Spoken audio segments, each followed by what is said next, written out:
Long before the arrival of the president from COP28, a summit organized by the United Nations to tackle climate change, where heads of different countries meet to fine-tune bilateral trade in UAE.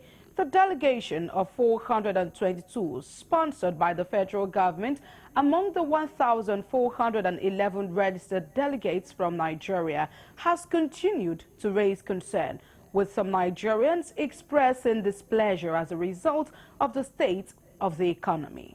Our correspondent, Delegates, has more in this report.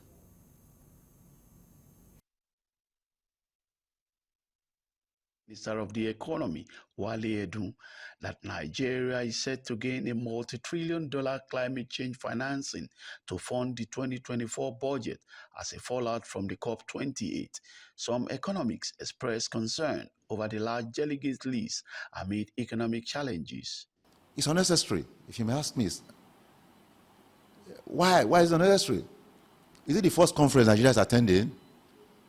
What has been the result of the previous conferences? This is 28 in the series. He said about climate change. Go to Niger data. What led to the death of Ken Saro-Wiwa? Is it not the same fight for the sanctification of our environment? Is the environment now safe? I think they just went for a mere jamboree, if you may ask me. It's a wasted effort.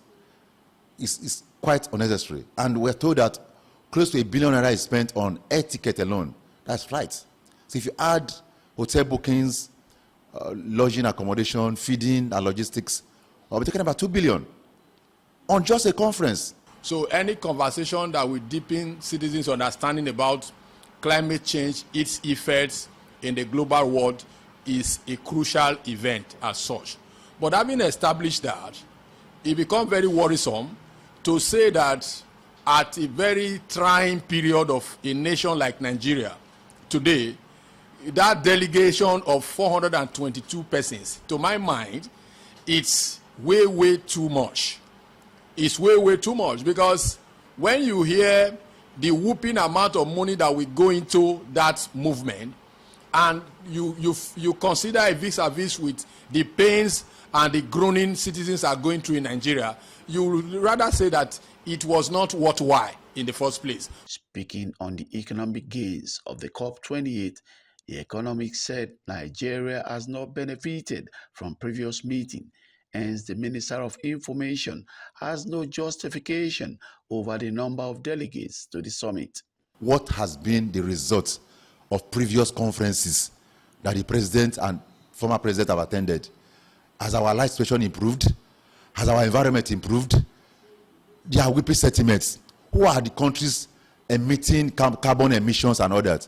They are the industrial world. They are paying lip service. We have just gone to enhance their economy. I think the president and his entourage went on tourism. That is what they went for. Nothing will come out of that conference. That is the truth. And we should stop wasting our hard-earned resources, hard-earned forests on such jamboree and trips. I hear a lot of justification from the Minister of Information that, it's opportunity to showcase Nigerian and their readiness, what they are doing with regards to climate change and so many other things they want to do. Of course, that's well intended, but the point we are making here is that the delegation is way too much. Taxpayers' money is expended. That journey, if you put in all what we go into it, will not be less than $1 billion. With the number of people that went in there, don't forget that some unconfirmed information had it that we even had over 1,000 delegates before the government spokesperson came to say that it was 422.